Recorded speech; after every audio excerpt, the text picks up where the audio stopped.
Hi, good. Come in with a group, and I still sell this service here.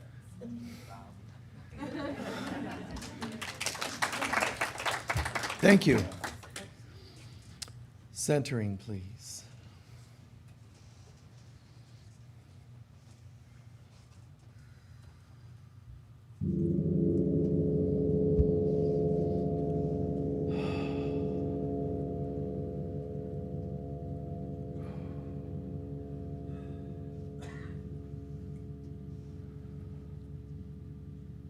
In this moment, we call upon the Divine Mother, the Holy Spirit of God, God's voice in this world, God's bridge to God's children.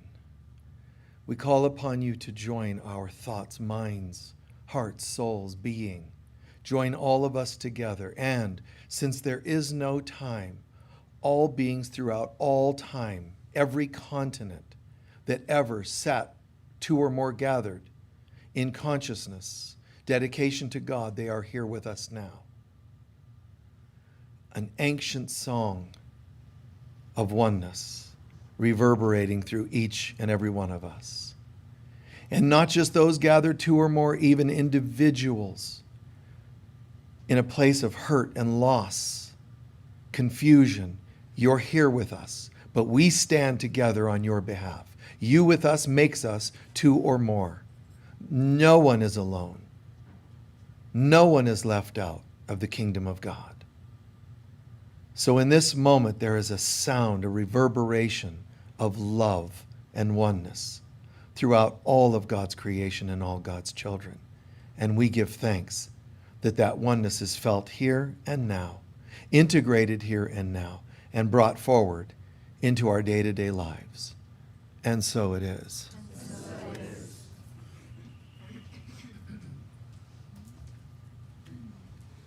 Please join me in reading our mission statement that you'll find on the white cards in the seat backs in front of you. And together we say, the Global Center for Christ Consciousness is a spiritual center for students and masters on the spiritual path. We are dedicated to awakening the inner Christ and to creating a world of love, peace, joy, and abundance. And now for our sacred reading for today.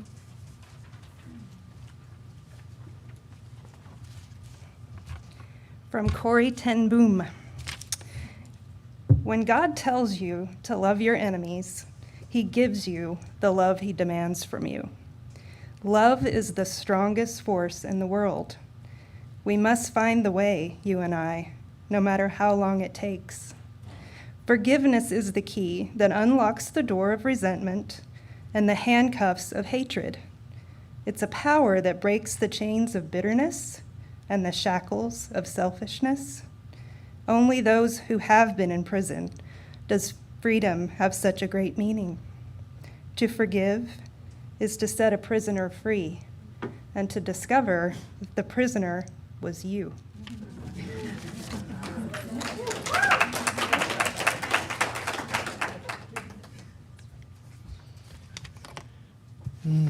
Thank you. You know, some folks ask about the sacred reading, we call it. It's kind of a tradition in churches that there would be a quote read somewhere along the line, and in New Thought churches from maybe their monthly journals, whether it's Science of Mind, Unity, or whomever. You know, and I think it's beautiful, but typically it's very elementary. It's very simple stuff. You know, like love. Love is butterflies in trees. You know, that's their reading for the day. What we do is we ask our sacred readers, we trust them to seek, look, find the deepest, clearest, most powerful Christy kinds of quotes.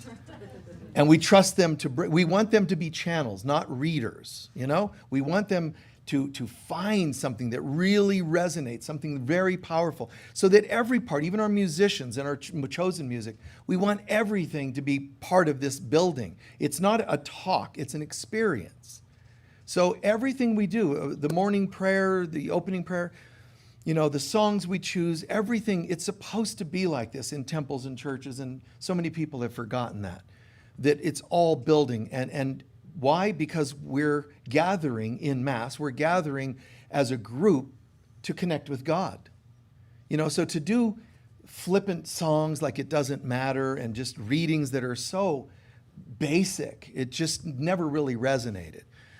So thank God, when I could contribute my opinion about this, I could be like, oh, thank God, away from the simplistic and, but yet we're not trying to overcomplicate and wow people with complicated spiritual readings.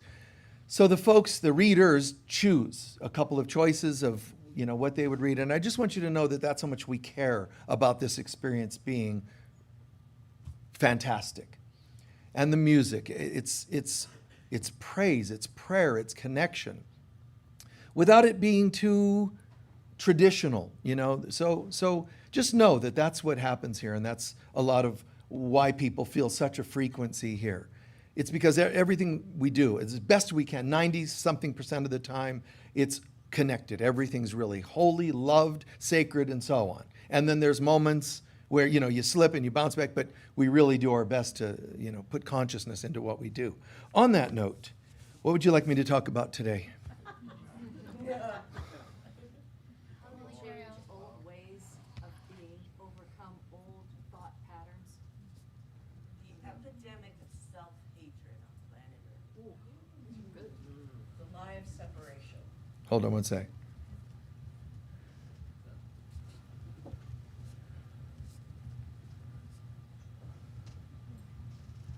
Okay. Balance and karma. Find oneself, and one more. Balance and karma. Okay.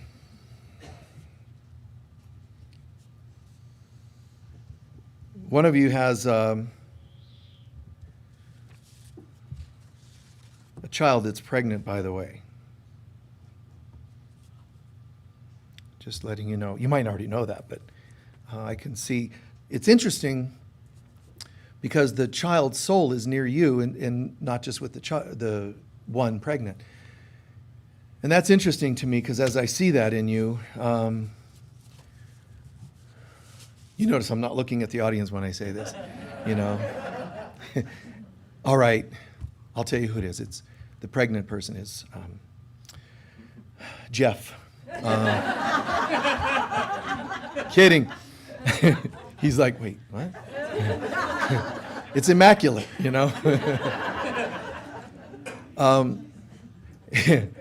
And it is interesting that the child's soul is around the grandparent, and there's a reason for that. In your personal life, there's a reason. You didn't ask for this, but I'm just throwing this out there. It's not just you, it's all of us need to hear this, but the child's near you because you're supposed to be sanctifying the space for the child. You're supposed to be helping to give a blessing, like you're a prophet of God, which sounds like a lot. You're like, I'm just a grandparent. No, but listen, you're sanctifying. You're being asked to bless the child so that there's an extra vibe of holiness prepared. Just FYI. Anyway, we have a list of things, and the folks online, epidemic of self-hate, the lie of separation, balancing karma, and so on. There's several things that are coming up. Let's be clear. The old time doesn't even exist. It's an illusion. So there's this thing called God, and God is but love. God created us in its image, not just in its image. God created us in it. God didn't create us over there somewhere. God created us in itself. So God added to itself. And now you have the Father, the Mother God, and the child or children of God. So this is really great news. The bad news is the children of God said, I wonder what life would be like if we weren't in God. Boom, the Big Bang takes place, and we're like, what have we done? And then we flew into the universe to go live out the karma of having that thought. The good news is you can't leave God. The bad news is you can think you did. You can pretend, you can think you did. And there's a difference between God creates, and I've shared this before, I know, but God creates, and whatever God creates is real and it's eternal, changeless. Then what happened when we pretended we're here? You can't change that we are holy beings in heaven, still in God, but it doesn't feel like heaven. That's because we're dreaming that we're somewhere else, which is why Aboriginal people, indigenous people of all continents refer to this as the dream world, or dreaming the world into being. It's an illusion, but God creates. Now you say, well, okay, so is this part of creation? Oh, there's fish and there's rainbows, and believe it or not, that's not the real world. That's just pretty parts of the ugly world that makes you see something you like so you're not so suspicious of missing the real world. So we even created some cute things on planet Earth so that we would be a little distracted. You know, and well, there's nice things, you know. There's peace and war, you know, but there's peace and in between wars. Like, in other words, guys, we've been programmed to settle. To settle.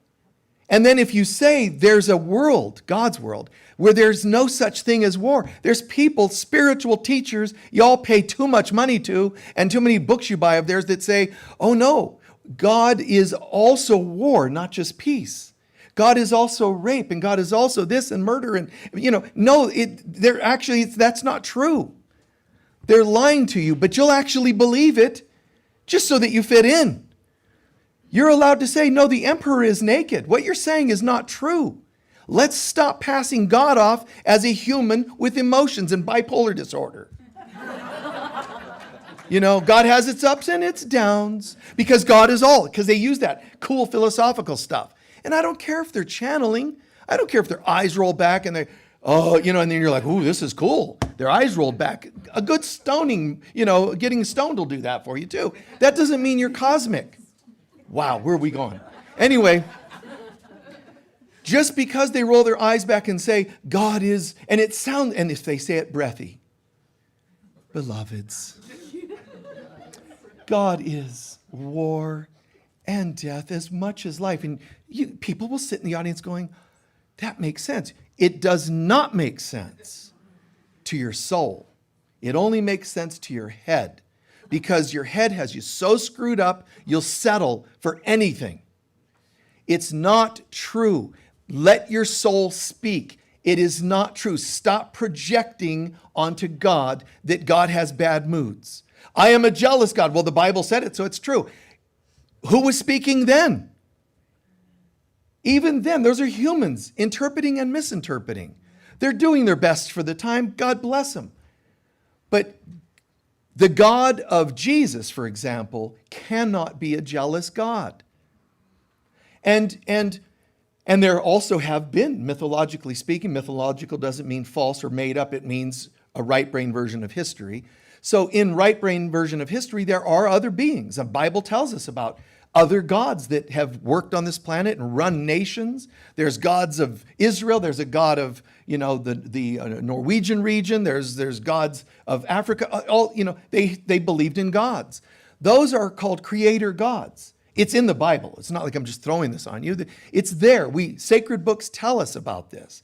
But those gods are sometimes fallen gods that started letting their own egos, because everything that left God has an ego. Thank you. And these beings are trying to run the show, and calling themselves gods. So they're telling humans, you need to worship us. I am a jealous God. And they're throwing these things out. And the humans are going along with it. Just like those of us that listen to spiritual teachers telling you God is a God of hate and love. No, it isn't. And then people say, well, everybody knows there's duality. No, there isn't. Not in God. At the top of the pyramid, God is one. Only when you go through the veil of separation does everything seem polarized. Male and female, good and bad, war and peace, and so on and so on. That's where it polarizes. But there's a veil that separates the truth of God and what we have. And you could say it's like light going through a prism. What happens to light through a prism? It refracts. Similarly, God is but one. Through the veil, it refracts into, well, it looks like God is peace and war, but it doesn't help for us to project that onto God. So there's individuals who have sought the truth, and the truth will set you free.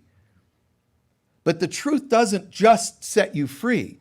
When you seek the truth, you will first become disturbed. Then you will find. So it's not like you just get on the path and go, oh, yeah, I just started the path this morning, and by noon, everything's perfect. No. When you seek, you will run into, is what it should have said. Seek, and ye shall run into every kind of crazy teaching that's going to try to distract you, including God is a God of fear. Now, you can believe that. It's okay. And you can say, well, I still want to believe that God, up and down and left and right, and God's, moods and jealous God. You can do that. That's fine. God doesn't hold it against you. Therefore, how could any of us? That's your business. What I'm saying is, let's try to allow God to be what it is rather than we tell it to be. And if we allow God to be what it is and we're made in its image, all of a sudden it's like, wait, if God can be without highs and lows, so can I. And you're going to hear a voice go, but that would be boring. That is not God's voice. The voice that says, yeah, but some days are just going to be, until I completely remember, yeah, that might be true. But part of me has never left God. You think you're growing, you think you're doing workshops, you think you're attending services, you think you're meditating, you think you're praying, and you think you're evolving. But all you're really doing is remembering. Another way to say it is, all you're really doing on the spiritual path is getting over yourself. Because when you find God, you will find you've always been there. You never left heaven. Now, A Course in Miracles will tell you in a couple of locations specifically, but be careful. The separation as far as you're concerned did happen. In God, it didn't happen. But you can't walk around going, well, Michael said there's only, one, and there's no such thing as duality, and, so on. So I think I'm going to stop believing that my gas tank could be full, but it could also be nothing but full. There's no opposite. No, listen, E doesn't mean enough. E means empty. Okay? So you don't have enough fuel, it's empty. On this planet, fill your tank. Eat food that's nutritious for what you believe to be your body. Don't try to be overly cosmic. Don't try to prove that, this stuff doesn't apply. Laugh at it and say, isn't that funny? Despite the fact that I am a holy being made in God's image, I still think I need coffee to wake up. And laugh at it. Just, it's okay. It's ludicrous, but it's okay. I'm a holy child of God. Really? I think I need, that dirty water, as some cultures used to call it. Do I really think I need coffee to wake up? Think about this. I'm a holy being, and I need coffee to wake up. I'm a holy, remember from that word holy, whole, complete. I'm a holy being, but I can't live if living is without you. Seriously? What part of God ever could say that? Is that your sacred music? Let's all chant the chant of God. I can't live if living is without you. That's not God. God doesn't even believe that we separated. This is called healthy denial. The only good and accurate and healthy use of denial is to deny that this has power over you. But do not deny this. God is a creator, and whatever it creates is eternal. We're made in God's image. You know what that means? Whatever we create is eternal. Got that? Got that? You good with that? Okay, then that means war and discretion. No, war is not created. War is made believe. Here's the distinction. What God creates comes from what spirit, guys? What emotion? What feeling? Love. So only that which you create with God, how do you know you're creating with God? Only that which you create from a space of love, therefore, is stamped eternal. When you come from fear, which is about 99.9% of your thoughts and feelings, unfortunately, even science tells you that. You know, there are people out there counting them for some reason. You have 18 trillion thoughts a day, and they are almost all negative. You know, what do you do? Click, click, click, click, click, click, click, click, click, click. You know, I mean, that's kind of interesting to keep track of that. But neuroscience is telling you that. Now, that's tragic, but it's kind of funny, too, if you think about it. And you know, there's only one person that can choose again. You're asking about changing old ways. It depends what you're asking. Change old physical ways? Oh, I'm going to change breakfast cereals. Is that what you meant? Or are you talking about deeper, darker patterns?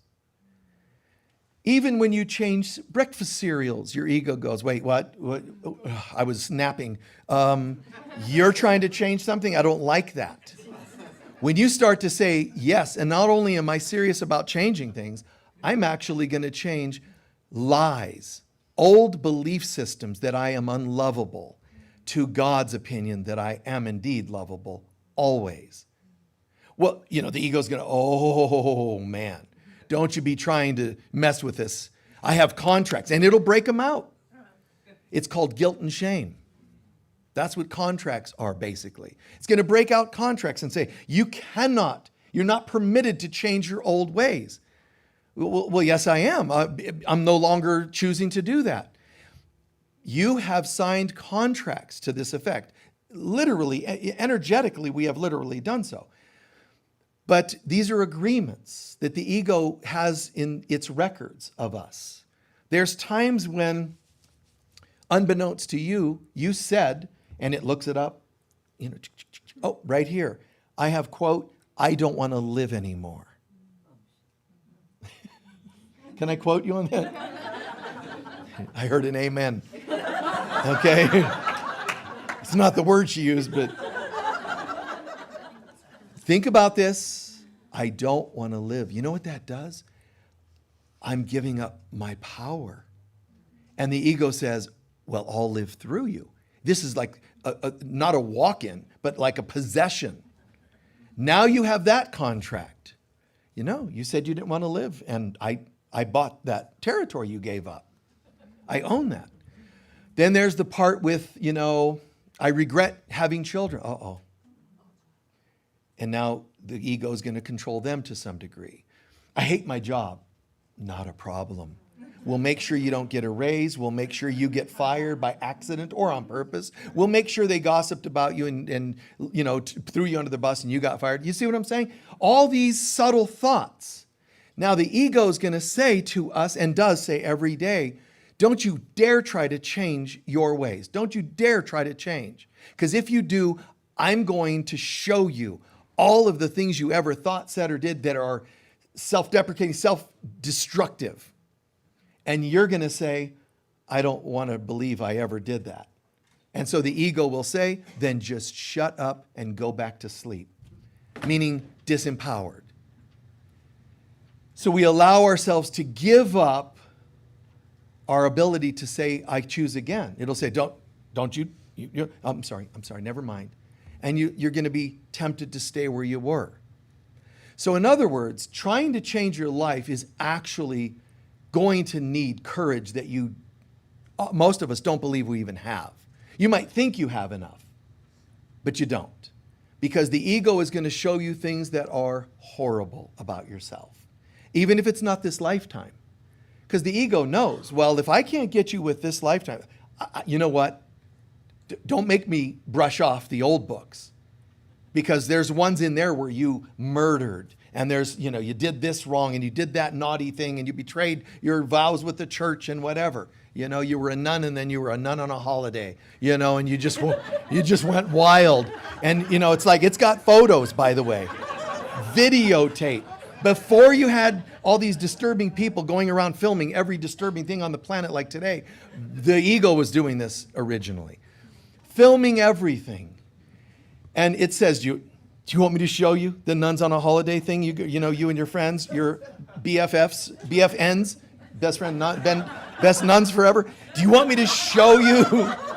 Do you want me to show this to you? And I might sound silly about it because it is kind of funny, but it's also tragic. The ego wants you miserable. It wants you terrified. Of what? Of you. Because you're the doorway back home. If you look within, it could be exposed, and it will be exposed, the ego. But the sad thing is, it's going to say, boo, to try to get you to turn and run the other way. So evil, even entities, patterns, and addictions go on and on until we turn and look at ourselves. That's why self-inventory is part of a 12-step program, because you got to look at yourself. You can't just go, okay, I don't think I'll do that again. That doesn't rid you of it. You've got to be willing to look at yourself and where that's coming from. What's that about? So in a sense, you could say, before you wake up to the all of God, you have to also start with waking up to yourself, that you're not, the false self. Comb through that a bit and do that with God. You know, with God's guidance, with God's courage in you. And you know, then you get to this place and you realize, I'm finding it easier to, and you asked about the epidemic of self-hate. That's what this is about. It's not that you can actually hate yourself, but in the world of make-believe, you are dealing with the karma of all these things that we ignited. As soon as we signed contracts, that puts karma in place. Now, the old dispensation was, the wages of sin are death. And that means whether you call it complete death or death and rebirth, it still means you're no longer holy. Whether you believe you die once or 1,000 times, you're still unholy because you are a sinner. Now, that's not me doing a fundamental, televangelist speech. I'm saying this is what the ego tells us. You are flawed. That's what that means. You're a sinner. You're flawed. And we're like, okay, I'm going to behave. Well, now you're just trying to do behavioral modification. I'm going to behave. Now you're back to trying to be a nun and priest and monk and holy and perfect. But it won't work. It will not work. Oh, yes, if I wear the certain robes and walk with the scriptures, and hello, brother, and quote, and, no, because as soon as you, see something that looks kind of cool, sweet, oh, look at those legs. Immediately, then you know what you got to do now? Burn her, she's a witch. And that's what they did, because they wouldn't own that they make mistakes. Our job is not to be perfect. God already created us perfect. The only way you can get back to perfection is not by your own doing. It's by forgiving your imperfections. So technically, you should be excited about those. Bring them on. Thank God I was cold. Now I have firewood. Let's burn it. Instead of them burning you, burn the firewood. Burn your guilts and shames. Be honest about them. Oh, I remember this one. As you break out another Presto log. Yep, I remember this one. Wow. Oh, kind of naughty. Then there's this other one somebody said in a past life, put it on the fire, give it to God. Bring everything to the light of God. As soon as there's something you don't want to talk about, you don't want to think about, you don't want to own, it becomes like its own life. And it becomes like a demon inside of you. It gains its own spirit. The ego loves this because it's almost like it's a puppeteer. And so when the ego can say boo with any of your memories, as soon as it can say boo, as soon as it feels you, okay, here's what it does. Ah, nice. So that one gets to you, does it? And now it starts bringing that character to life inside of you. You're wondering, is that a puppet or Elvis? So it starts breathing life into what? The thing you fear. So your illnesses, your entities, your whatever they are actually chosen because there's an affinity those things have to your weak areas. How could you have weak areas? If you have the ability, courageously look at these things and then forgive yourself for them. You're not going to perfect yourself because the self that we think we are is flawed. It's made to be flawed. You can't fix the false self. The ego has already said it's like getting a package in the mail and it's broken. And you go, okay, but I wish it weren't. Thank you for sharing, God says, but it's already broken. But if I just sit and wish it weren't, you can't wish yourself back. You can't meditate and chant yourself into perfection, even though some people say so. All that you do to try to improve yourself, let's pretend you spend 1,000 lifetimes on it and you even get all the way to the point of being a powerful being. You can levitate and whatever else. You still can't make the final step from being a human master into returning to God without forgiving everything you just worked on. Amen. Yeah. So this is good news, guys. The good news of the Lord is what? Letters in a book? No. People walk around saying, have you heard the good news of the Lord? It's the Bible is the good. The Bible is a recording of what the good news is. The good news is I've been working so hard and all I have to do is forgive myself.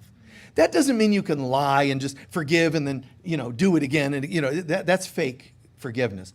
I'm talking about truly. So there's a concept, seek and you shall find. Remember, it's not just seek and find. It's seek and find and integrate. You have to become that thing. Making amends means apology and change the way you're doing it. Change the behavior. You can't just keep pretending. Sorry about that. Kick you again. Sorry about that. Kick you again. Sorry about that. I mean, clearly it's self-deception. And it's the same as any kind of addiction. You're running on this strange, irresponsible behavior. If I'm truly saying, sorry about that, I should already be working on changing the behavior itself. If I say sorry, what it should be meaning is, I see it, I didn't mean that, or now I don't, I see it and I'm changing it. Repentance. Repentance is like healing. So you don't just seek and you don't just find, because mystics found. Seekers, you could call anybody a seeker, especially if they're seemingly on the spiritual path. Seekers. Finders are like, yes, I found it. That's a mystic. And they're fantastic. All of them. St. John of the Cross and St. Teresa and Gandhi and this person, they're wonderful. They're mystics. They sought and they found. And they have something unique because they found something. They have something unique to say. Guess what? And they download some topic about forgiveness and they download something else and you're, wow, it's very cool. But what's missing or what's really impressive is when the person not only seeks, they find and they become. Now you're talking about an embodiment of all the teachings. Not, have you heard the word of the Lord? Well, I'll tell it to you. Talk, talk, talk, talk. That's like early stage, man. I'm glad you're a seeker. And in your seeking, you're going to tell me what I do wrong so that you feel better about yourself, by the way. Yeah, you're a seeker. I know it sounds like they know and you don't, and they're trying to convert you, but the more they talk about converting you, the more they don't know it. Once they have found and integrated, you know what they do when they walk up to you? They just smile. Hi, how are you? Because if I really get it, when I look at you, I already know that you're already back in God. So I can actually relax a little more. See, I don't have to judge or correct my children as much, and I don't have to correct my partner as much, and I don't need to assign roles to people. You're my this and you're my that, and don't you move, stay there in a box. Everybody assigned a role, which is a description of codependence. Instead, you just kind of smile more. You know? And there are times when the smiling has to turn into what's called the greatest good, and sometimes the greatest good says, stop, that's enough. Firmness. Kindness and connection with God is not enabling. It's not passive-aggressive enabling. It's just, you know. So you don't tell your child, I wish you'd go to church with me. Why can't you go into that psychic with me? They could help you. I understand. I understand that you have ideas of what they should be doing. But what I'm saying is if you already truly get it, and trust me, they sense that you don't, the more you try to correct them. Right? Children of the world, can I hear an amen? Yeah. So they can sense that, but when you really get it, you can still give advice to your child or your partner, whomever, but there's a part of you that trusts that they're already in God's hands. And you can say, I wish, and if you would only give up that addiction, and if you, I get it, and you're well-meaning and you're well-intended. I get, that's nice. But there's something else that happens when you realize, I'm only telling you my opinion of what I think you need. I think you should stop smoking. I think you should stop drinking. I think you should go to my church. Now, you can dispute this with me. You can argue this point, but I'm just telling you, this is one angle of this. This is your opinion saying what they need for their path. What makes you think they're not already on the path? What makes you think they're not on God's path? And as soon as you say they're not because they drink and you don't believe in it, you're actually hooked by their behavior. And trust me on this, you're hooked by their behavior. You can't see God anymore. So what kind of guide are you? How do I know you can't see God? Because you're talking about your child's flaw, your partner's flaw. Am I saying stay married to the abusive person? No. But are you going to define them as that thing? As soon as you do, it's called objectifying. As soon as I give you a label, I've made you into an object. Okay? And if I made you an object, I'm going to see an object. If I see an object, I can't see God. So we have to have pure belief that no matter what you're doing, my child, my partner, etc., no matter what you're, or the world and the politicians, no matter what they're doing, somehow there is a dimension in which they are part of God. Not the one they're thinking from and talking from, but there is a part of them that is their I am presence that's actually still in God. And our job is simply to say, God, when I define them as tall, short, left, right, black, white, Republican, Democrat, I'm not seeing them. I'm labeling them. Okay? I'm asking you, God, to show me how you see them. And it doesn't become a better opinion. You know, I used to see a Democrat, and now I see a Republican. God changed my view of them. That's not how it works. It's not that their skin color changes. It's not their religion changes. There's something that happens that has nothing to do with seeing. It has to do with a feeling. When your third eye opens, and it only opens through love, the more loving and compassionate I'm willing to be, the more this starts to open. You know why? Because this eye sees everything as one with God. As you know, people that think they're opening their third eye and still labeling things, you can't. You can't label things with your third eye opened. Let your eye be single, Jesus says, and you will be filled with light. Which not, let thine eye be single and you will be filled with opinions.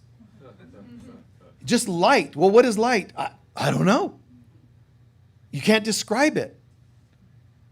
I ask God to help me see you through God's mind, consciousness, and I don't know what happened. All of a sudden, there's this expansive feeling.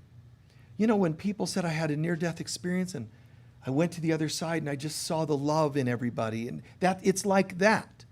It's not an intellectual view that changes, nor an opinion per se. It's peace that surpasses understanding. So, but I'm not in denial. I'm not in denial that you think you have issues. I work with you on the level you think you're at, I being any of us. I'm going to work with you on the level you think you're at. Mommy, I scraped my knee. Oh, I'm sorry. Inside, I should be saying, as a holy child of God, you can't feel pain and you can't scrape your knee. And I hold that vision for you while I wipe your knee and take care of you and hold you while you cry and wipe your nose, etc.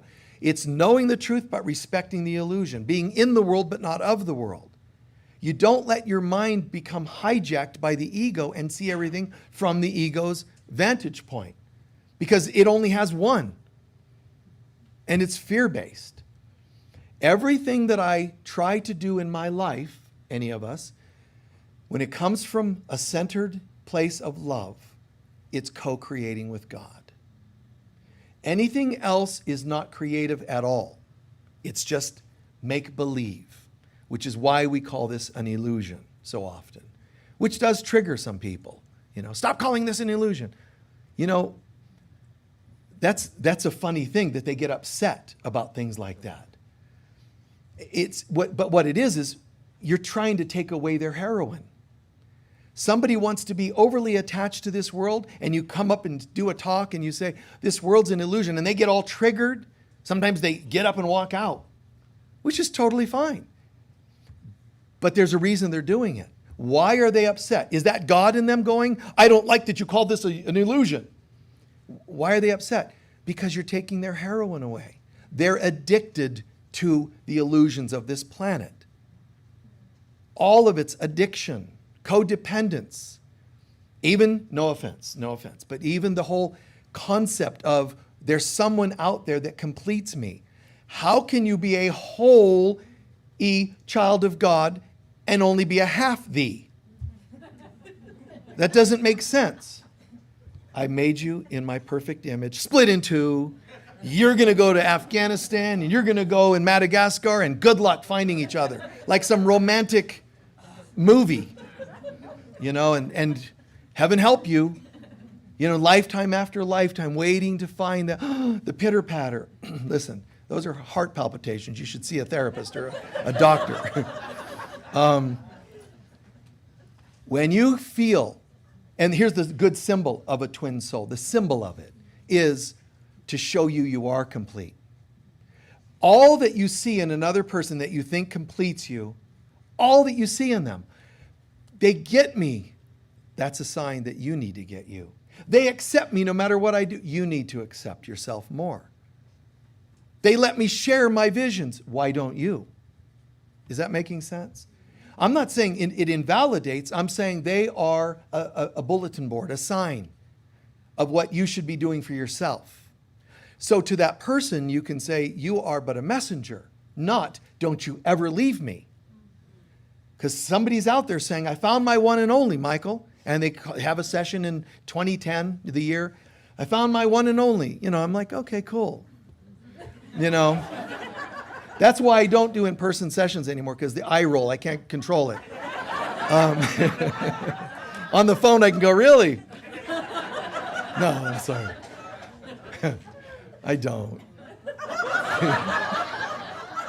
Anyway, in all honesty, guys, I'm good with that. You tell me, and I love you, and I'm going to support you that's what's happening. But the funny thing is, in 2015, no, that wasn't them. I got another one. How can you have another one and only? Think of the words, one and only. I found my one and only 5 times. It doesn't make sense. And I'm not discounting it. You know what? Anything that helps you feel better today, that is love-oriented, even if it's romance, congratulations. I wouldn't want you to do things that are harmful to yourself. The gray area starts to get confusing, because some people will say, well, I found myself through mushrooms and ayahuasca and whatever. That's fine. What I want to ask you, so that we know whether this is healthy or not, is can you find yourself without it? If you can't, have a really cool trip where you become one with everything and you see, creatures in the inner earth going, welcome, and you come back and say, man, I saw creatures and I wrote the names down and now I know the names of the creatures within my own inner psyche. And if you can't do that by just closing your own eyes, you have something that's called a codependence. You have an addiction. No offense. You have an addiction. If you need someone to make you feel better, you have an addiction. Is that wrong and bad and horrible? No, it's just an addiction. Do you want to keep inflating it? Or can you close your eyes and find this here? You are the dreamer of the dream. You're pretending that you need the shrooms to give you visions. You're making them so that you don't own your own power. You're making it like they do that for you. You know, even a codependent relation, a twin flame thing, the idea that something else holds any of your goodness is still codependence. And I'm not cursing it. Look at it and laugh at it. But seek, find, and integrate. I've been looking for my soulmate. I found them. Now become them. Whether they're living or dying, become them. Everything that they brought to you, you have to become. If you really understand it, it's become. The concept of Jesus, for example, Jesus was not another prophet. He made it clear, and the people around him made it clear. There were, like I said, creator gods in the universe, or you can even call them archetypes. There's an archetype, a Magdalene archetype, a Nefertiti archetype. There's archetypes that are also sometimes embodied as creator gods. Odin and so on and so on. They're out there, seemingly, you know, they're in the cosmos, and some of them personified enough to talk to nations and say, I am your God. That's what happened. However, Jesus isn't one of those. Jesus said, I'm not going to settle for just being a prophet of one of those gods. I'm not even going to just channel a God or my higher self. No settling. I'm going all the way to God in the highest. And I'm going to become remembered as God created me. I am a holy child of God. I am the Christ. Not Odin, not any other being, not Ra or, Egyptian Ma'at or any, no other culture. I am Christ. And Christ is the thing that is the highest for us to know God. Christ is God in us. So now Jesus says, I have the keys to the universe. That means he answers to nobody. All enlightened beings, all yogis, all creator gods, they all answer to Christ. And he's not trying to play that out like, I'm better. You know what he says about it? When you measure time, I got there first. But since time's an illusion, we're all in this together. So I am you in a remembered state. And all the things I have done, you're going to do as well. Why? Because I am you in a remembered state. So I'm going to play it out. I'm going to show you. So he's saying, I am the Old Testament brought into manifestation. I am the gods and goddesses, mythology brought into He's living it. He sought, found, and became. I am not telling you about love. I am love. When you see me, you see the Father. All these different ways he said it. But he's not just telling us. He's saying you too need to seek, find, and become. You have to own the Christ in you. And I know some people are telling you the word and about historic people in the book. And that's okay, because that's where they're at. Seekers. The finders at certain points close the book, and start breathing it in. They start living it more. I'm not saying totally becoming yet, but the one that finds starts to have like epiphanies. Not reading about them, the seeker. The one that finds starts to have them. Insights and epiphanies. And then the third is you become. And whether you feel yourself to be on the first stage, second stage, third stage of that process it's okay. That's between you and God. But it gets to be interesting and challenging. Because when you start seeking, the ego's there pummeling you. When you start finding that, the ego's there pummeling you. And when you start to become, the ego's there pummeling you. You don't go, well, once I get past the first stage, it's egoless. No. It's going to ride shotgun all the way through this trip. It's going to keep talking. And the worst part is, the higher up you go, the more it's going to talk and attack you. Now, if you say all the tests get worse. The beings against me are more ferocious. You're putting power into those. Don't forget to take it lightly to a degree. Seriously to a degree and lightly to a degree. The addictions will talk louder. And it is true, energetically speaking, historically speaking. Sure, as you go further and further, yes, there are beings that are assigned to you from the ego to try to mess with you. And this, because the veils are getting thinner on planet Earth, where people are starting to wake up in, by and large in mass, more and more of the astral world and darker entities are starting to mess with people. And you'll see this, you'll hear about it. I told you this years ago it was coming, and now people are saying it. That's because the veils are getting thinner, so all these worlds are coming together. And spirit, meaning our soul, is saying, how are you doing? Oh, fine. No. When your soul say, how are you doing? I'm asking, how are you doing in this time collapse where you're supposed to jump from wherever you think you are to becoming? Well, I need more time. Oh, really? Because time is ceasing to exist.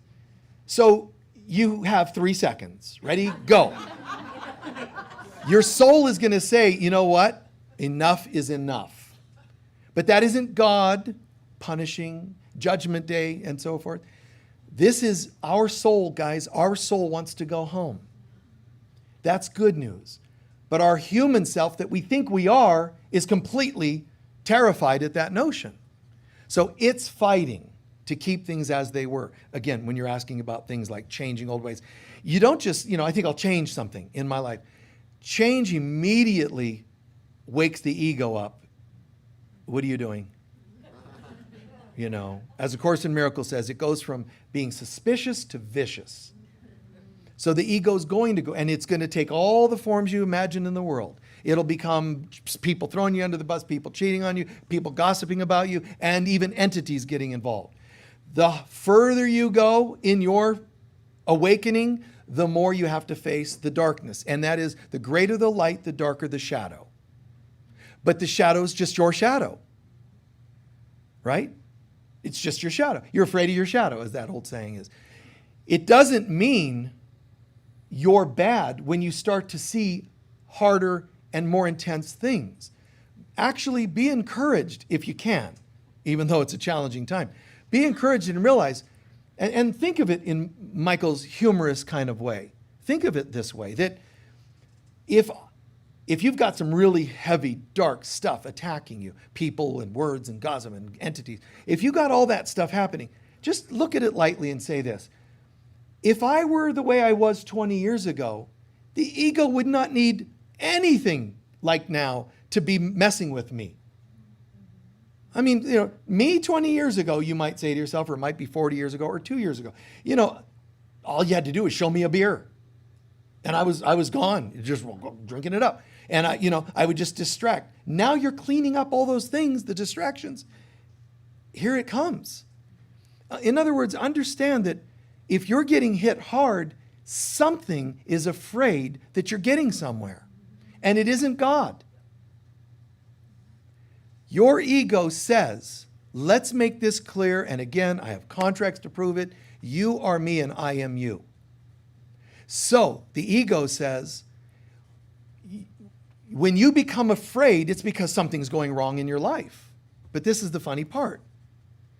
The ego makes you think you're it, which means when you are afraid of what's happening in your life, it's actually the ego's that are afraid and making you think you're it. Remember that bottom line, you're it. So when you're making your greatest progress, the ego is going to become terrified. You think it's you that's terrified. You need to stop and go, wait, a little switch here for a second. What if this isn't me? What if I'm actually making progress and my ego is terrified? Because if I feel horror, terror, there's only two voices talking to me, God and ego. Which one is it? It can't be God that says, oh my God, they don't like me. She looks younger than me. Is that God? He has more money than me. Is that? No, clearly. What if this candidate wins? What if that, all these horrible things, and if you don't think you have any, watch the news. You get all triggered. But that is not God. It isn't. I'm identifying with my ego, which always lives in fear. When I become fearful, I'm not in touch with God. And the concept of worry means the opposite. It's the opposite of faith. No offense, because I know some of us worry and it hurts us a lot. And I'm not condemning you for worrying because it's a normal human thing. But worry is the opposite of faith. When I know who I am, really know, there's not much to worry about.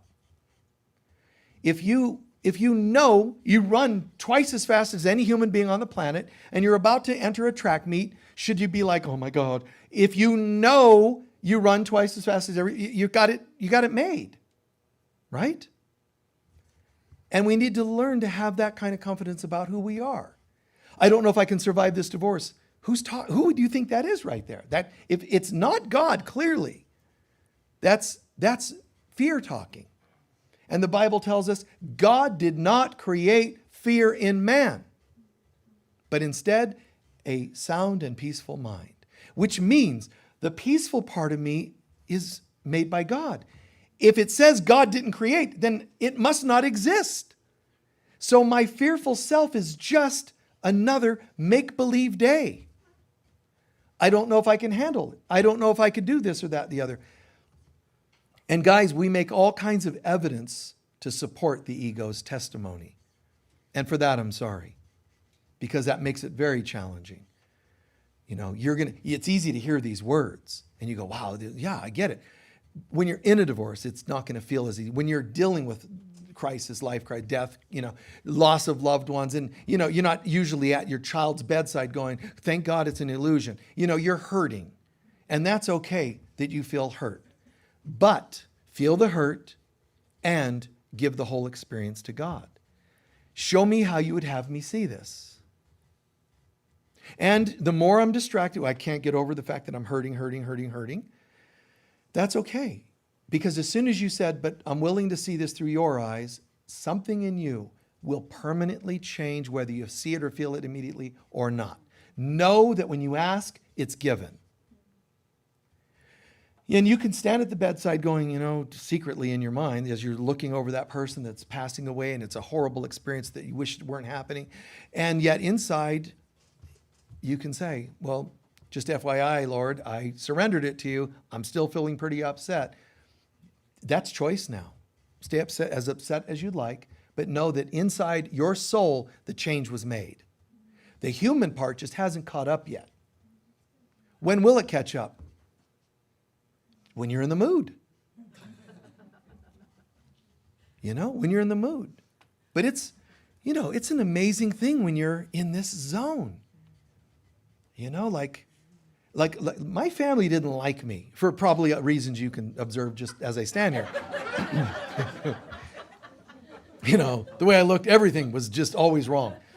So, but when my human father died, his brother was just totally shaken up.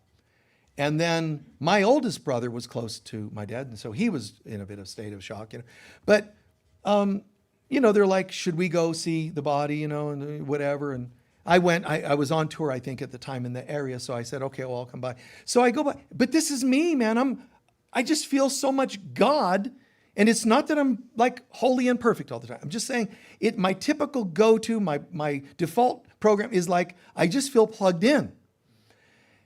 And I go there and I saw how these two men, and they're just guys, and they're men. And then there's me, and I'm standing there, and they're just like, the deep, heavy male thing, very grunting and primal, So these two are standing in front of me, and all of a sudden I could feel it.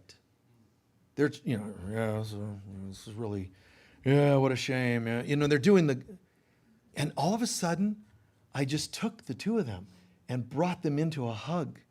And I could feel their shaking and breaking down and crying in their way.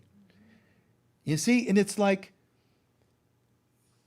It's okay. You're being a vessel, you're being a channel of God's presence in that moment.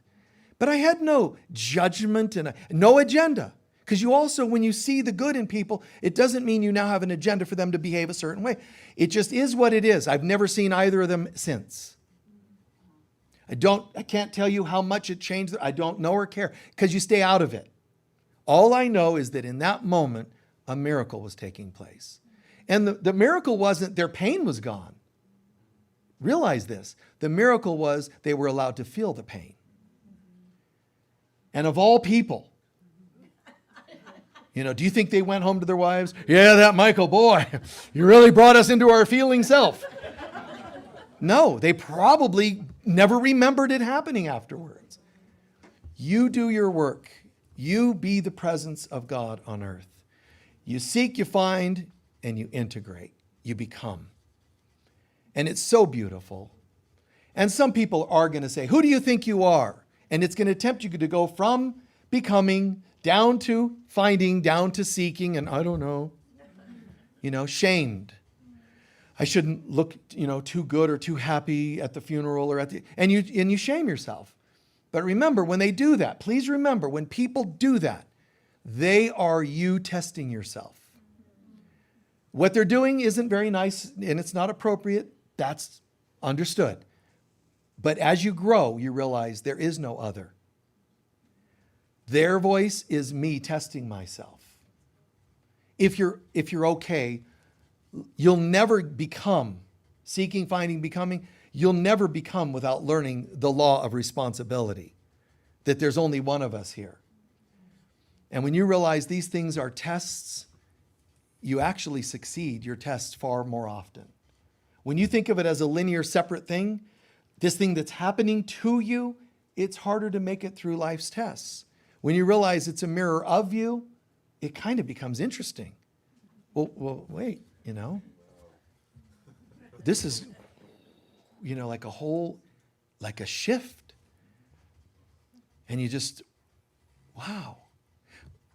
Maybe yesterday I thought, God, when it's fall, the leaves fall, and oh, what a mess, my yard. And it's a challenge. And you're so put out. Cut the tree down then. No, but I like the tree. Then be quiet.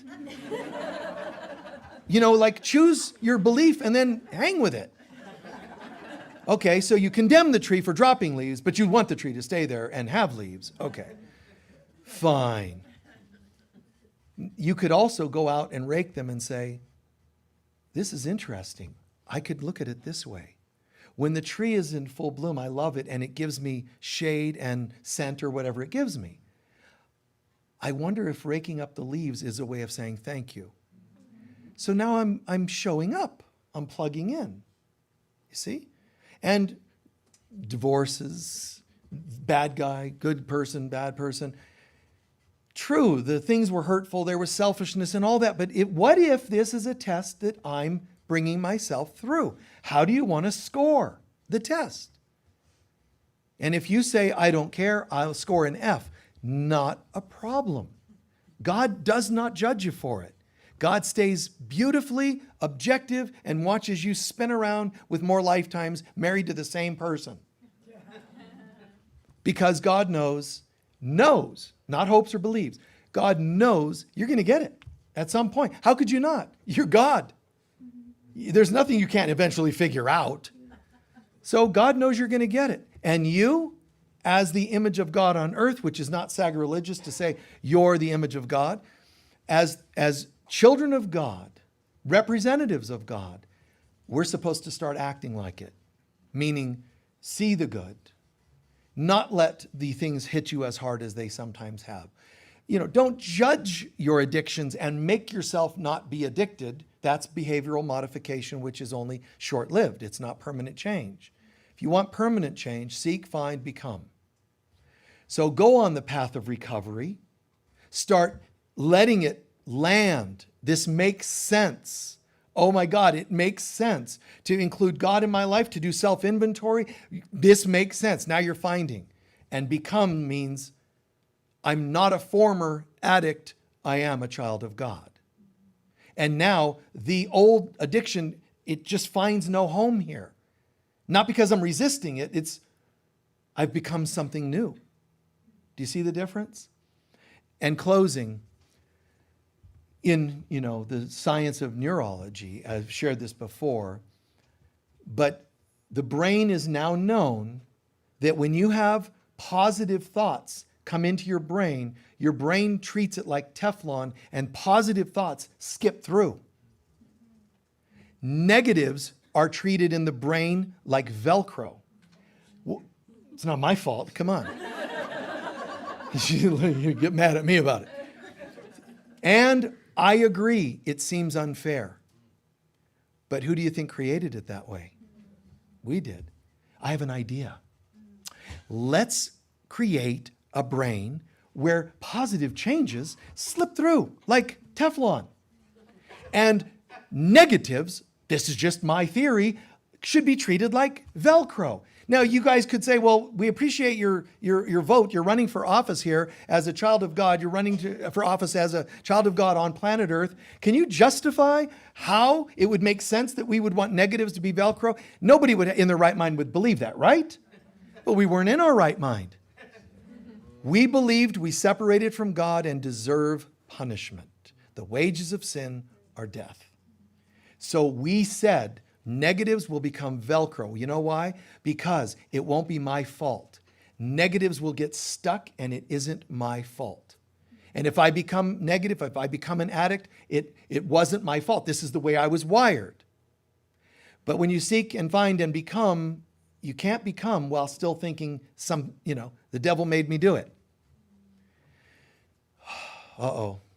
Seeking, I found, and when I found, I started taking responsibility. I allowed it to be wired backwards. I have to now get used to what was once Velcro sticking, and negatives saying, how do you say no to Velcro? Just take two pieces and you look what happens. They stick by nature. How do you fix that in your neurology? Choose again. Believe it or not, forgiveness will start to do that. When you surrender your day, just your day and your life, when you surrender your life, your day to the Holy Spirit, you give permission for her to go in and unplug the wiring your ego did and plug in God wiring. And you become a being of light before going home completely. You go from being a body of darkness to a being of light to light itself. Let's take a few centering breaths.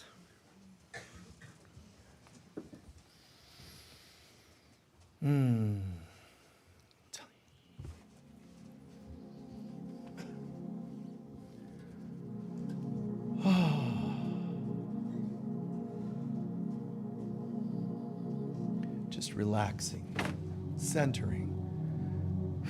Let the stuff of life go, the stuff of the world go.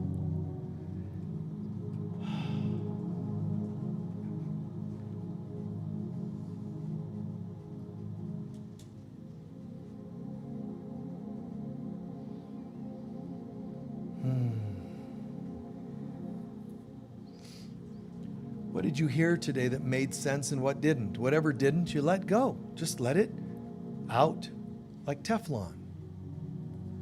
Anything that made sense, even if it challenged you a little, if it made sense, breathe it in. Breathe it in, own it. It's yours. If you believe it, then own it as your beliefs, not something you heard in a building in Sedona.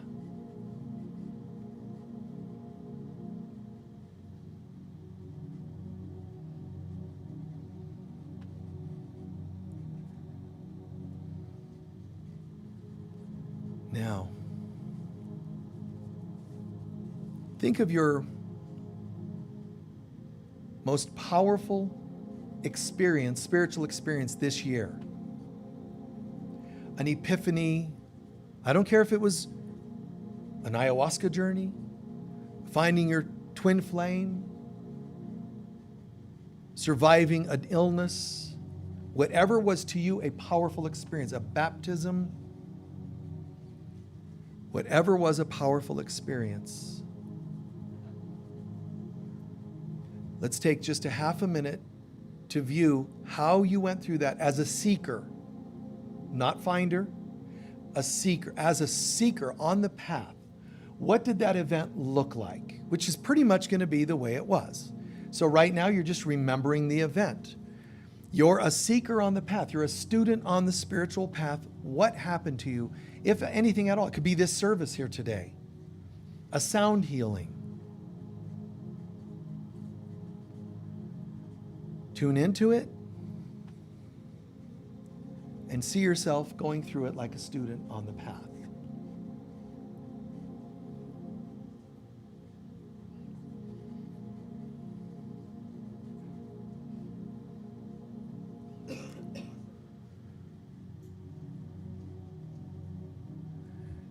Gradually shift gears and see yourself going through the same experience as a finder, someone who's like landing mastery and consciousness, more evolved consciousness, someone that has discovered the truth of life.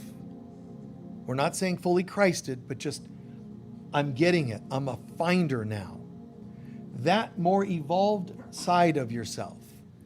See that person going through that experience. What changes? How do they see it? How do they experience it?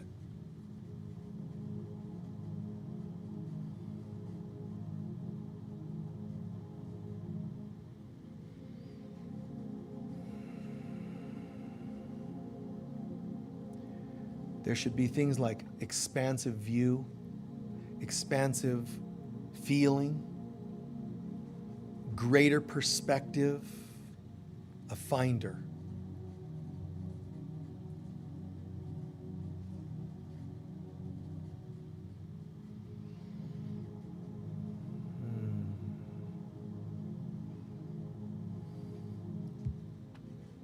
And one last,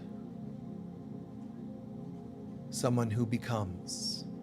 Seeking, finding, becoming. What if your event is now being completely integrated into you, to where the outer event either really never happened, it was within you, or if it did happen, all of its qualities, all of its lessons are integrated and you become them. They're integrated into your being the way foods and nutrients are integrated into your body as healthy for the body systems. See all that this event had integrated into your being. There's nothing left outside. You become that thing, and give that a moment.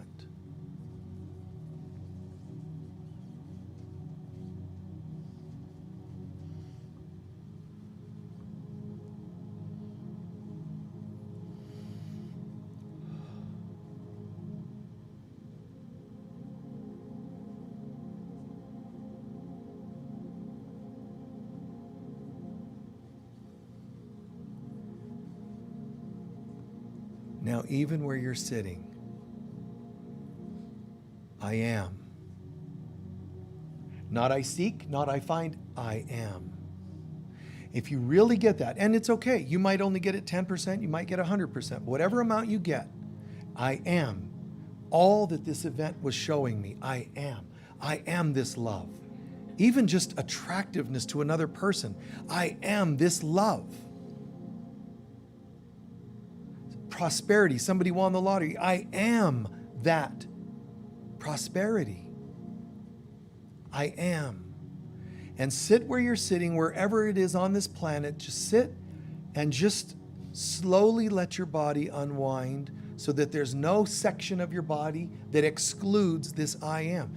Integrate it all the way into your bones. This is where dance originated. This is where yoga originated. It originated with consciousness being adapted into the body. Hand mudras, breath changes for half a minute. Breathe this into your body. Head to toe, front to back, side to side, inside, outside.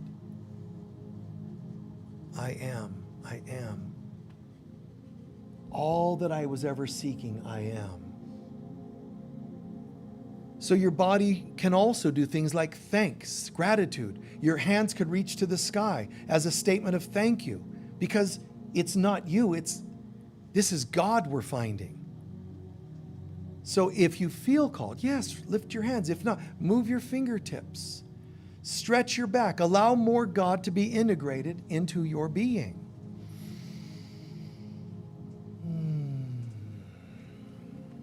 What a relief to break more out of the old and into the new. So take a very deep breath and let that relief make a sound. Oh, good. And the gratitude you feel for plugging into something new and better, take a deep breath and let's let it make a tone for about a minute.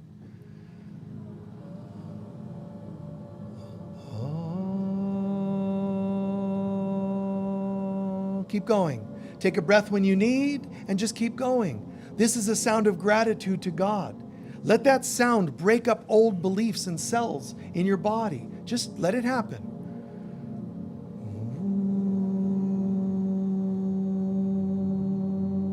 Keep going. Keep going. May seem different or strange to you.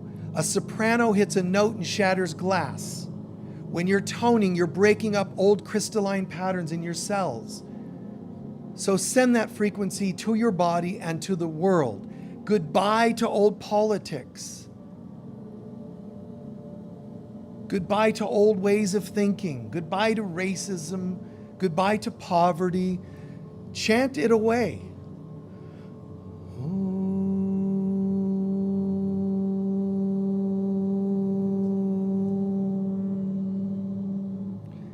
Send it the truth of God.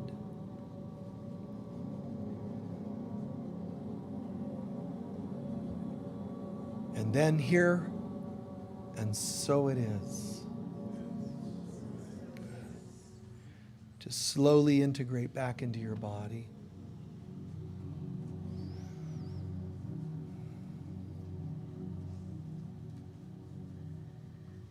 Good. Take your time. We're going to do our closing prayer.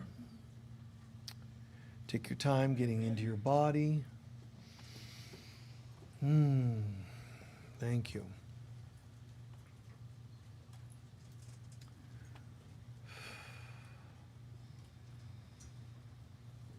How are you feeling? Tremendous.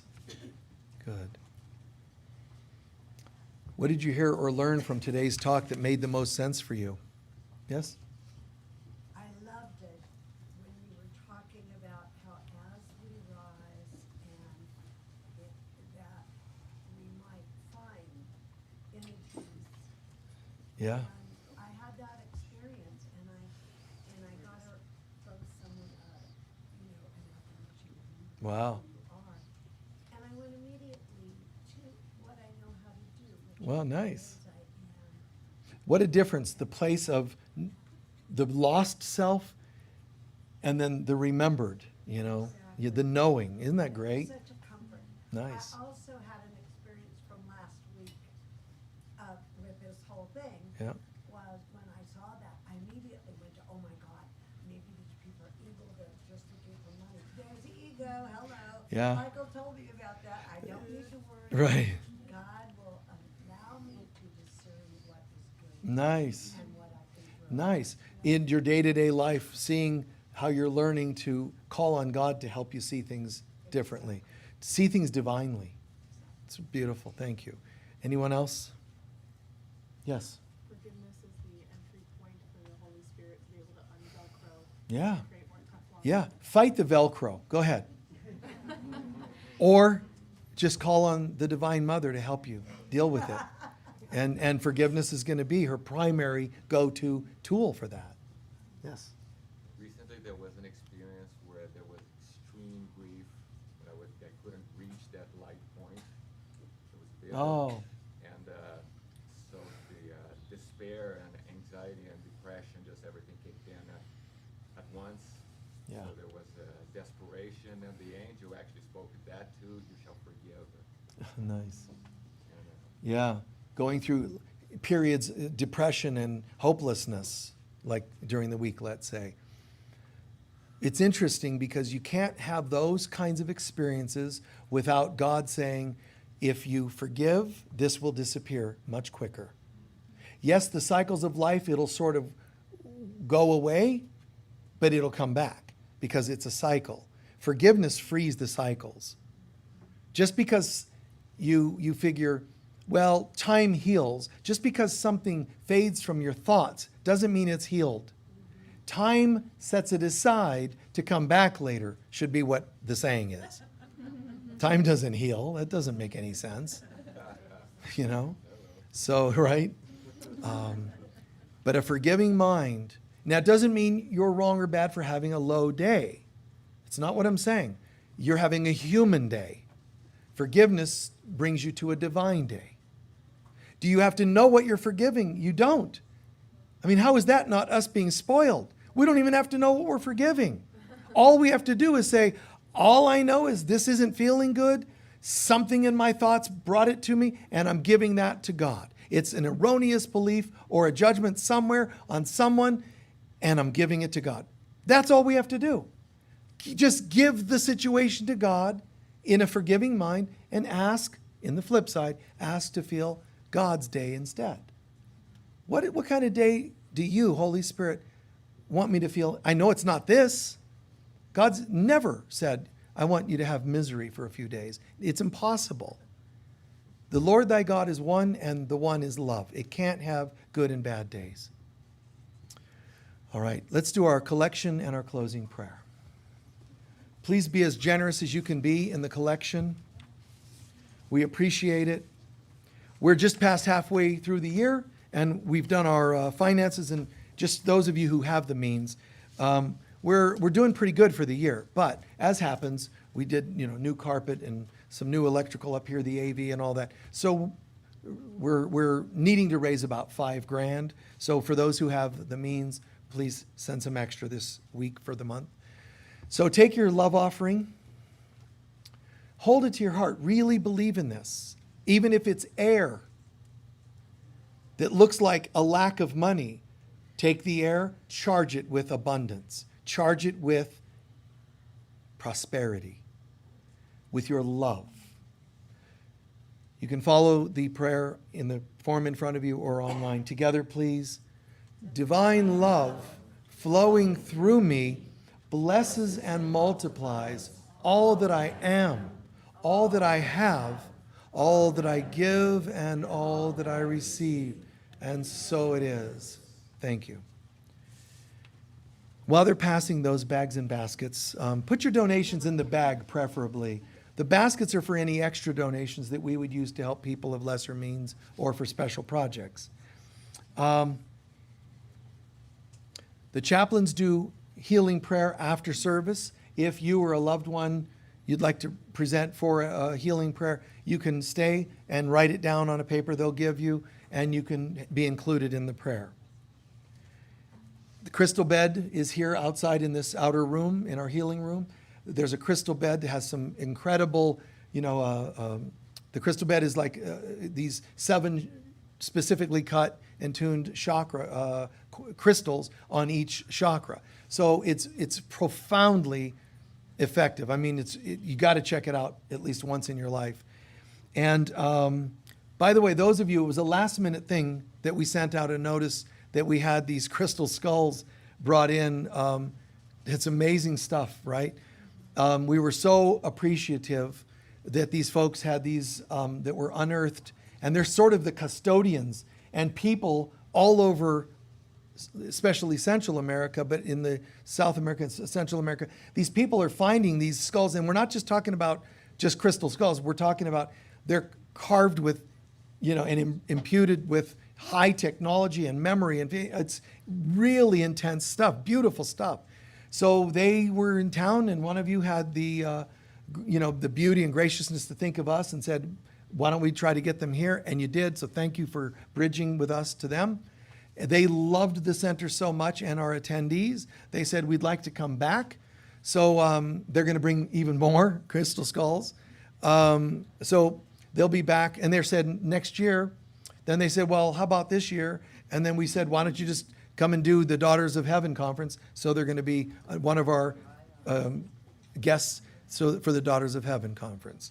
And there's all kinds of really cool things planned for that. If you don't know about the Daughters of Heaven, there's a book in the bookstore written, a brilliant author. I forgot. It's a beautiful book. You can go to the website as well, daughtersofheaven.com. But there's a book on the topic in there. And learn more about it. But the Daughters of Heaven are not just light workers. They're light workers that aren't here just to, say, help the children of God go home. That's a good title, definition of a light worker.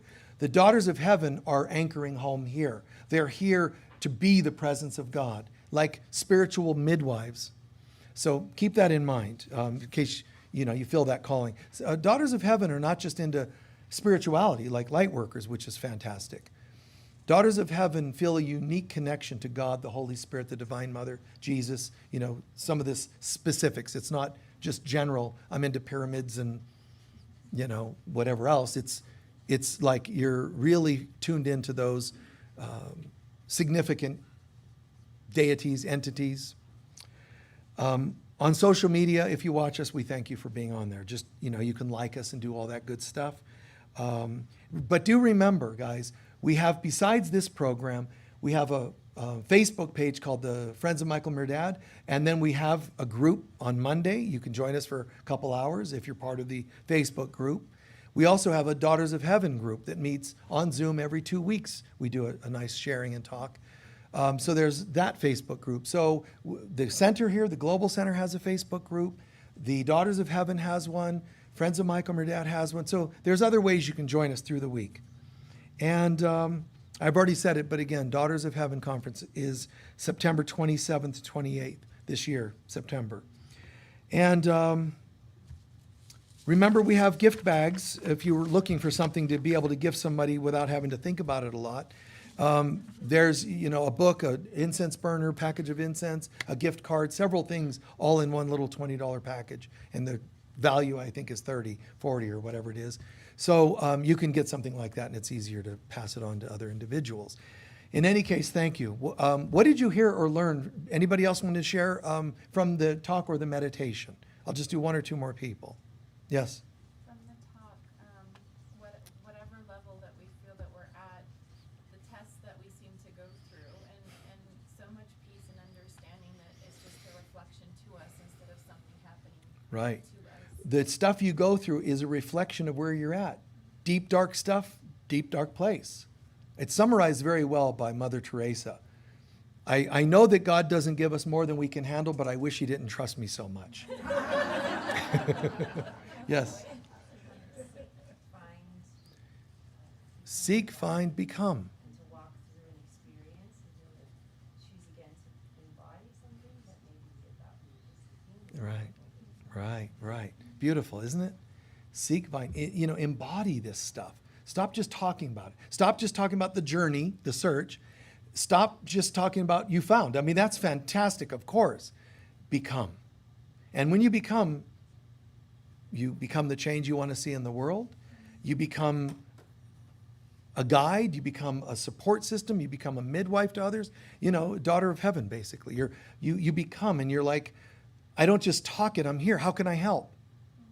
No person can feel pain, aloneness, and you just ignore them anymore. Now, at least in here, a blessing prayer goes to them. If not, holding their hand and whatever else you do. Yes, one more. When we allow the Holy Spirit to make us into Teflon, we become mystics. Yeah. When you let the Holy Spirit turn you into Teflon, you become a mystic. A stick that, no sticking here. One more person in the back. Yes. Pretty awesome. somebody else brought it up too, but that notion of whenever we come into conflict, that we can embrace that we're not helpless. Right. We come into conflict, we're still helpless. Right. Embrace that and say there's something actively that I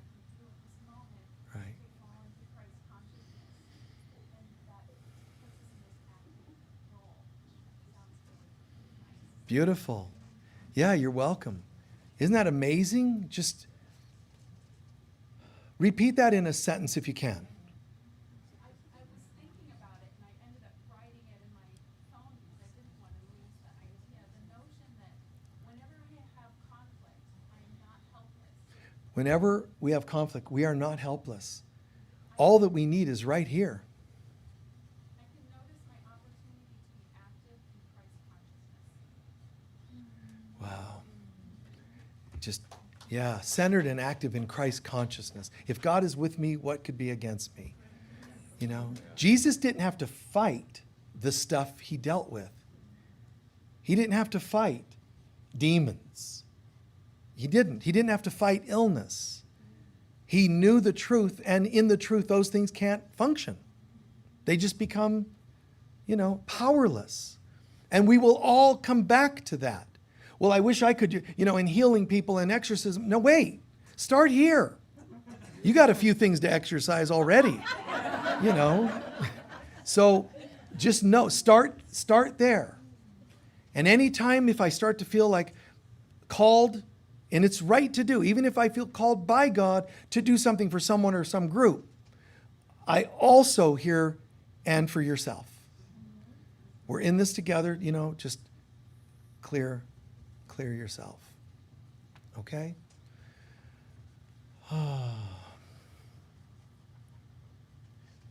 Do you know how to do toning? Like, any of our chaplains? Do you remember how to do that? Do you know? So lips together and you tone, right? It could be whatever, right? Do me a favor and go to the back row over there. The gal that was just sharing, can you raise your hand for a sec? This will only take a minute. I'm going to have her kneel down behind you, and she's going to send a tone into your heart from between your shoulder blades. Is that okay? Okay, good. I'm glad you agreed because your guides already told me yes. So,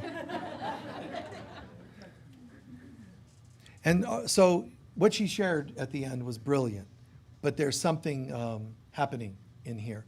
So, nice. Just breathe that in, seek, find, integrate. Let the stuff break up in here, whatever it is. You don't have to know what it is. But something's there. Let it break up. A couple more times. Join me with this.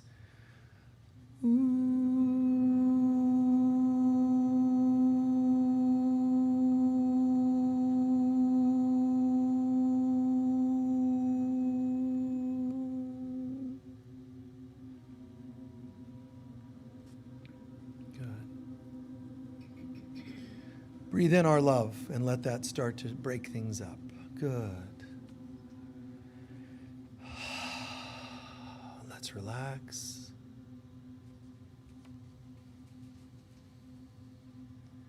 And so it is. Nice job. You receiving well?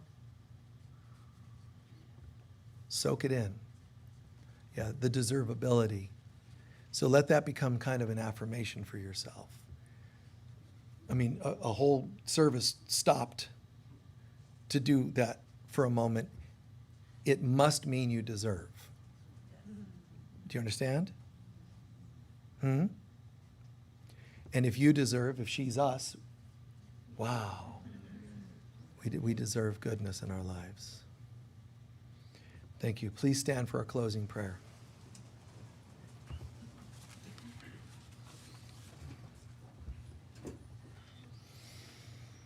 Isn't it amazing what we share, what we experience here together? It's so grateful.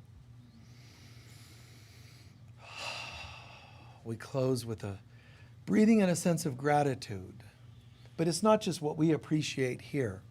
What if God appreciates the work we do to wake up? What if God appreciates that we have a center? What if God appreciates those of you who donate to help the center continue? What if God appreciates that we care enough about each other to, take a hand or give a hug when somebody's struggling? Feel God's gratitude.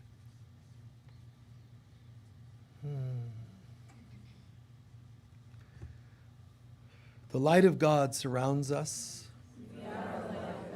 The love of God enfolds us. The power of God protects us. The presence of God watches over us. Wherever we go, God is, I am, we are, and so it is, always. Peace be with you. Thank you. Yeah.